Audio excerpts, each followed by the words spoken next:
All right, so Valentine's Day, right? Everyone knows Hallmark is like the king of love, the king of Valentine's Day. But have you ever stopped and thought, like, what happens after Valentine's Day for a company like that? That's actually a really interesting question. Most people just think about all the shopping and the ads and kind of all the craziness leading up to February 14th, but what about February 15th? Like, what's going on over at Hallmark headquarters? I never really thought about it that way. Yeah, Okay, so to start, Valentine's Day was a pretty big deal for them, right? absolutely. I mean, Hallmark, they've been around since 1910, and they're practically synonymous with greeting cards. They really shaped the entire industry, and, Valentine's Day, that's definitely their Super Bowl. And we actually have the numbers to back that up. Their Valentine's Day sales can actually jump up to 20% higher than any other month. Yeah, that's massive. And on top of that, their e-card segment, that saw a huge growth last year too. So, it's not just about the paper arts anymore. Like, this is a serious business. It really is, and that kind of leads to the big question, what happens after that Valentine's Day boom? How do they keep that momentum going? Keep that energy up. Yeah, because people don't just stop sending cards after February 14th, right? Right, but the challenge for Hallmark is to keep that same level of engagement and those same sales numbers consistent throughout the rest of the year. I bet. And it's a tough thing to do, especially because you have to think about how consumer behavior is constantly evolving. You know what I mean? Yeah. And on that note, we kind of have to talk about, the elephant in the room, which is digital competition. For sure. I mean, look at companies like American Greetings, Etsy. They're really thriving online with personalized gifts and all sorts of unique things they're offering. How can Hallmark even begin to compete with that? That's a great point. It's really important. And, Hallmark has been trying to expand its digital footprint, right? And they've got e-cards, online gifting options. They're trying to adjust to the new landscape. The question is it enough? Will they be able to stay ahead of the curve? Yeah, I mean, think about it. How many of us are actually sending physical greeting cards these days versus, say, 5 years ago? Right. I know personally I've almost completely switched to digital greetings. Yeah, and that's a great observation because it shows a larger shift, towards digital communication, especially among younger generations. So, Hallmark really needs to figure out how to stay relevant to this audience that might not value traditional greeting cards the same way, that older generations did. That makes sense. So then what's the plan? Do they just go all in on digital, or is there something more to their strategy? Well, it's not just about competing with those big digital companies. They also have to think about all the independent online card businesses that are popping up. Oh, right. These smaller players, they can offer hyper-personalized options that appeal to these really, really specific niche markets. So it's like a double whammy. They've got the big digital players and these smaller companies. It's got to be tough. Exactly, and this is actually forcing Hallmark to get creative. They can't just rely on their brand name anymore. Right. They have to find new ways to stand out and appeal to a wider audience. So is that going to be even more digital offerings? Or maybe creating totally new product lines that might resonate with younger demographics? Yeah, I think you're on the right track. The key is going to be diversification and adapting to all of these new challenges, right? And actually, they're already doing things like investing in home decor and lifestyle product lines. Think candles, mugs, stationery stuff that goes beyond just the greeting card, right? Interesting. So it's almost like they're trying to become more than just a card company. Are they trying to become a one-stop shop for sentimental gifts and celebrations? Kind of, yeah. They want to create more of a broader Hallmark experience that's not just tied to one holiday, right? So they can keep people engaged all year round. Makes sense. Okay, so that's one part of it, branching out, But what about their digital strategy? Right. Specifically, are they just sticking with e-cards, or is there more to it than that? It's definitely more than just basic e-cards. They're really trying to build this big online presence with stuff like personalized gifting, digital subscriptions for exclusive content, and even, get this, interactive experiences. Wow, interactive experiences. What would that even look like? Well, think of it like an extension of their greeting cards, but in the digital space. They might have digital cards that include animated features or personalized video messages, maybe even little games you can play with the person you send it to. That's pretty cool. I could definitely see how that would appeal to younger people. But there are already so many companies doing this, How do they make sure that their stuff stands out? Well, that's where their reputation comes in, right? All those years of being known for quality and their heartfelt messages, that helps build trust and an emotional connection, even online. So it's not just about fancy technology. It's about using that technology to capture what makes Hallmark special. that feeling of genuine emotion. Yeah, exactly. They have to translate what makes Hallmark, well, Hallmark, into the digital world. And finding that balance, that's the trick. You mentioned earlier that they weren't totally ditching physical cards, though, right? Right. What are they doing in that space? Well, even though digital communication is huge, Hallmark still thinks a tangible card is powerful. Yeah, And they're trying to be innovative and kind of bridge the gap between physical and digital with their cards. I'm picturing those musical cards that, like, play a little song when you open them. Right, but they're actually doing much more than that, like augmented reality features, personalized sound chips. You can even get cards that connect to social media. Oh, wow, that's pretty high-tech for a greeting card. It is. It's all about finding ways to make those physical cards more engaging and interactive, right? And it lets them appeal to people who still love the sentimental aspect of a physical card, but also, like the convenience of technology. It sounds like they're trying to have the best of both worlds. They are, in a way, yeah. They're trying to appeal to both, like those traditional folks and the digital natives, which is, kind of tricky. For sure. But it sounds like so far they're doing okay. Still, I wonder if all this focus on doing all these different things, all this digital stuff, if it takes away from what made them successful in the first place. Like, are they going to lose their, core identity by trying to be everything to everybody? That's a valid concern, and it's something that Hallmark is definitely aware of. They're trying to walk this line, between innovation and keeping their heritage, their history. They know they have to change to survive, but they can't alienate the people who already love their brand.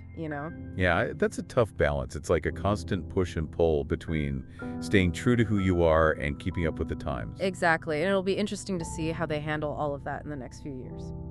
So let's get into some specifics. Like, what are some of the strategies they're using to solve this whole post-Valentine's Day puzzle?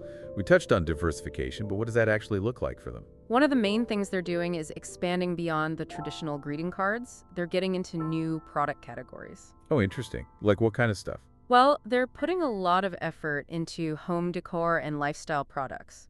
Things like candles, mugs, stationery, even clothes. So are they trying to be more of a lifestyle brand instead of just the card company? You could say that, yeah, they want to create this whole Hallmark ecosystem, not just cards. And that way they can keep customers engaged all year round.